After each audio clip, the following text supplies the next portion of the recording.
Hi everyone, I'm Mario. I'm from Munich and I, as you probably see, have at least one dog. I work for Kubermatic as a consultant for Kubernetes and cloud technologies.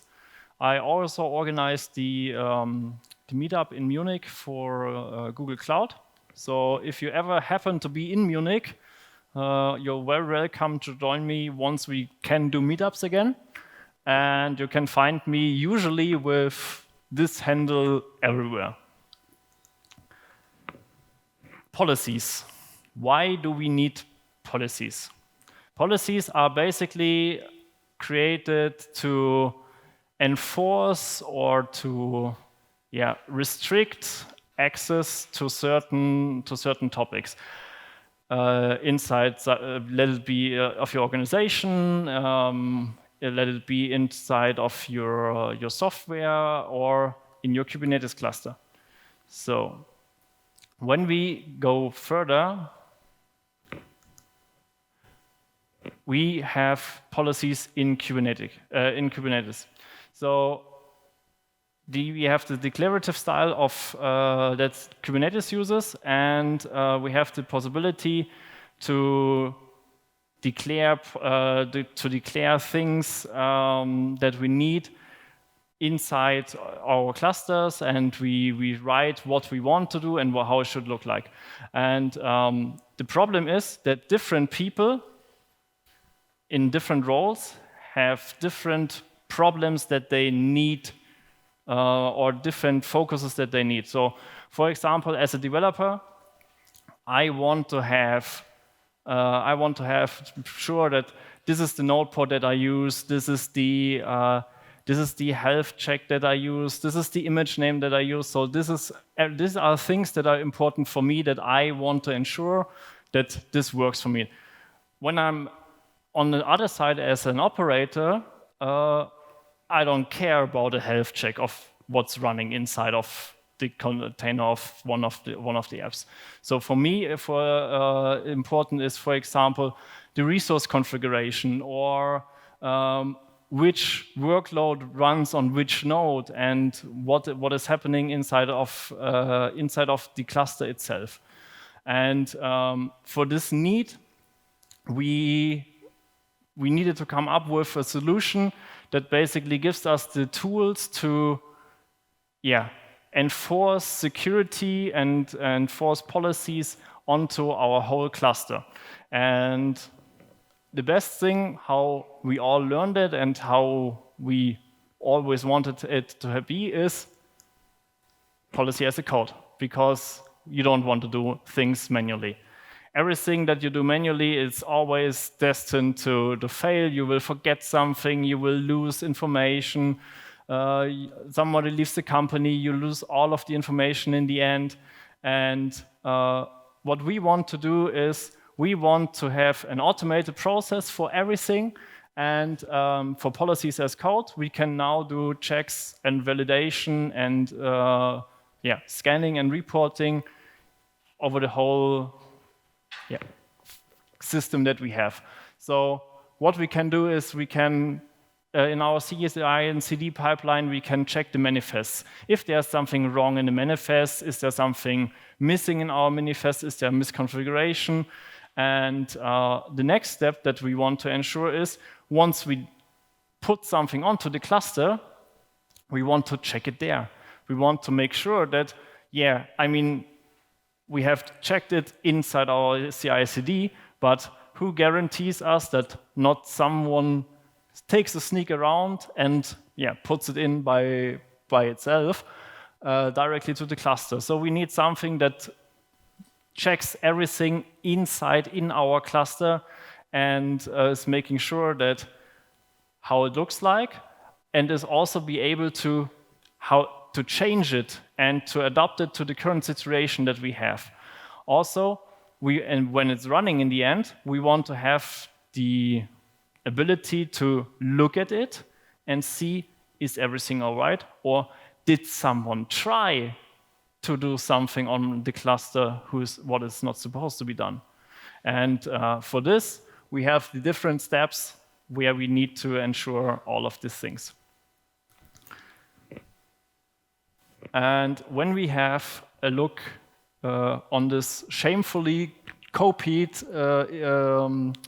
graph directly from the Kubernetes documentation, we have different possibilities to sneak in policy control into our Kubernetes cluster. So we send an API request to our Kubernetes cluster. It goes through RBAC. Everything is fine. You're the correct user. You can do whatever you can send the request. Everything is fine. And then we have two possibilities to mutate and validate and change these requests that we send there. So the first point is the mutating admission. We can build in webhooks that basically see, is this what you sent there the right way how I want to use it, or do I want to change it at this point? And when everything is then okay, it goes back to the next step and says, okay, now it validates against all of the schemas. And after the general schema validation is done, we can do it and check if our own restrictions are able to basically scan the policy and to scan the document that we sent there and to check if the requirements that we put in there are still valid. Okay, but what the hell is pod security policy? I mean, everyone heard about it. I think everyone heard about it because pod security policy is around here for a long, long, long time. So it's a built-in admission controller, and it was inside of Kubernetes since version 1.3, and it is beta since 1.8. So it's basically for a really long time we have pod security policy. It's, you can imagine it as kind of an RBAC for pods. It's a cluster level resource that we can use, and it controls the security sensitive aspects of a pod. So I can restrict what you can do in a cluster. That's fair enough. But who controls the aspect what an image or a service that we provide is doing inside of our cluster? I mean, if we have bad hurtful software in our cluster, it's not the fault of the user. It's the fault of someone who injected the malware inside of the images, probably. So there are different security checks that can be made with the built-in pod security policy. For example, restricting or allowing the running of privileged containers. So, I mean, everyone knows when I have my Kubernetes manifest, I can say, yeah, run as privileged, true, so that I can get root. And I mean, sometimes we need it, but it's not that good. Also, it says we can say, okay, use the host namespace, use the network, use the volume types, use the file system, define which group is able to use which context inside of the container, and so on and so on. So basically, what we have here is the ability to restrict in a built-in admission feature inside of Kubernetes all of the things that we need to take care of for security reasons, for people to restrict them in what the software and the pods are doing inside of their cluster. Yeah. How does it look like? Well, it's pretty easy. I mean, what we do now is we just say, yeah, okay, it's pod security policy. We define it, and we say what we want to use. So we say, yeah, no privileged containers are allowed, and that's it, right? No. So basically, we have this now, and we applied it to our cluster, and it does nothing. Because we need an ABAC role to use it, to appoint it to a service account, so that we can say where does it apply and what does it use, and so we need another document to basically use it in the end. We just say, this is how it looks like, that we want to have privileged containers not allowed in our system. But what happens when we create a deployment? What happens if we don't deploy pods. We create deployments, we create replica sets, and so on and so on. And then when it gets created and it gets to the point where the pod is created, it tells you, hey, stop, you can't do this. So basically it says, no, stop doing this, it's bad. We have problems with this. I mean, you saw that pod security policy is part of Kubernetes since forever. There was a talk in 2019 by the SIGAuth group and SIG Security, and they basically said everything that we defined in this PSP was hard to understand. Nobody could work with it in a good way. It was usually nobody knows what was going on, and it was not extensible, and it doesn't even cover all of the security concerns. For example, it uses alphabetical order. What means this? So if I have multiple policies, it says to you, okay, I take whatever policy that would apply for this comes first in an alphabetical order. So people started naming the policies like 1 minus, this is my open policy, then 2, this is my lesser restricted policy, then 4, this is my total restricted policy. So they treated it basically as firewall rules, and it was annoying as hell because you couldn't find any errors, you couldn't find any issues. There was no audit mode, there is no sandbox mode, you can't do anything. And the cool thing is, if you had a running cluster with, and you wanted to say, oh, now I want to do pod security policy. The thing that happened was, all of your pods were gone, because pod security policy applies to all of your cluster, and basically everything is broken down in the end.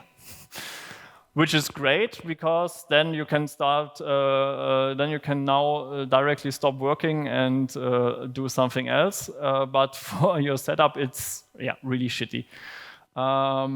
So everyone said, okay, we need to change something, because when we change something, we probably would need to rewrite the complete thing. So it's not backwards compatible, and this was a big discussion was going on, and then somebody said, let's get rid of it. So we got rid of it. It's deprecated with Kubernetes 1.21, and it will completely be removed with 1.25. And what do we do now? I mean, they came up with a solution. And the solution that they came up with was the pod security admission. Pod security admission will be, or is, an alpha feature in Kubernetes 1.22. And you can already use it. I mean, from a beta to an alpha, it's better than nothing. And it lets you define 3 different kinds of security behavior for those pods. So we have the restrictions at the namespace level. It uses the pod security standards, which will be 3, and you have 3 different implementation modes that you can use. The first restriction level is enforce, so it will tell you either you match these requirements, or we won't create the pod. You have an audit mode. Then it will track everything inside of your audit log, and inside of your audit log, it basically will tell you, okay, someone did deploy something that he or she is not allowed to, but it's fine. And the last version is, it will warn you. So it will tell you, you shouldn't do this, but it's okay. Then we have our 3 standards. Sorry. Restriction level. I mixed up the slides. So we have restriction levels. So one will enforce, sorry, I got lost. This was the 3 standards. So we have 3 different levels that we can define. It will either say to you, the policy is violating and will reject the pod. The pod is not created. The policy violates will be tracked in the audit log, and the pod is created. And warning, it will trigger a user-facing warning, and the pod is created. And we have then, yeah, these 3 standards. Unrestricted policies is do whatever you want. I don't care. You can create whatever container you want. You can use it everywhere you want to. And then we have baseline. And with baseline, you can say, these are the options that we say are the most and the standard that you could use. And the last option that we have is restricted. And with restricted, we have like, do it. You can do the minimum, the barely minimum inside of your pod. So, I mean, we got rid of pod security policies where we could at least define like restricted access. We could define something like volumes. What's this now? This is useless. I mean, we have it, it's the bare minimum, okay, but we can't define even if we are allowed to run some projects as root or not. So what we now got is, or what we had already is, we have OPA Gatekeeper and we have Cuveano. And this is basically, these are separate projects. So the decision was made, there are already cool projects in our open world that we can use, that have a healthy community, and that give us way more options than anything that we could realize inside of the Kubernetes project. So the idea is we use another bit inside of our cluster to have more policies, to have better policies, and to restrict or to enforce things that we weren't able to enforce before or while we had pod security policies. So let's go and start with OPA Gatekeeper. So the Open Policy Agent is a CNCF project. It has currently the status of graduated. It's for OPA, not for the Gatekeeper. The Gatekeeper is just a small byproduct or a small part of the Open Policy Agent. The Open Policy Agent uses a language which is called Rego. And in Rego, you can define your own policies, and you can be very, very granular to do it. So this is the good thing is that you can focus in there and write every policy that you possibly can think of. And the Gatekeeper project, so this is why we will talk about usually Gatekeeper in terms of policy agent when we use OPA, is implemented each of the basic rules that we have that we had with the pod security policies, so that we are at least covered for this part. It uses various libraries, and these libraries are a little bit tricky to find because these libraries are placed, sadly, only in the repository. So you need to go and dig through the repository to find the libraries and get templates for each of those policies. Or you write them by yourself. And this is how it looks like. So basically, we have our Rego part where we say, okay, this is the policy that we saw before in PSP. We only want to have, we don't want to, people to allow running this as, not restricted containers. So it's a lot of writing, and this is a small example that we can use in and write in Rego. So as you can see, we have like this package that we use, which is you need to find in the library. Then you can look at the templates, and then you can write everything that you need. Also, you see we have like the writing with the annotations that you can just deep dive inside all of the parts. You can define policies that you have meta text required for each and everything. And so the good thing with this Rego syntax is you can define and use anything that you need or what you could possibly think of in policy. Then, once you have this, you also need to say where it should enforce it. The good thing is that you also can have options like dry run, or that you have the option to slowly start it and to debug it, and you don't run into the issue that you probably would have with PSP, that it would just be enforced onto your whole cluster. And on the other side of our box ring, we have Cuveano. Cuveano is not that old as the Open Policy Agent Gatekeeper is. It's I think 2 years now that it is being around.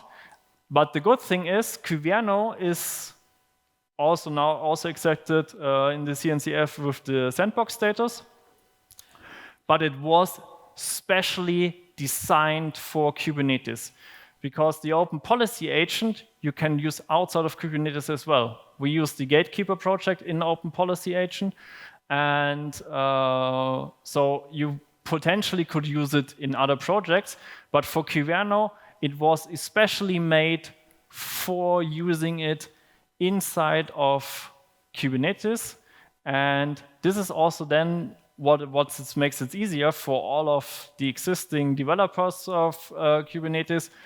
It tells you, hey, you can use the same syntax that you used to use.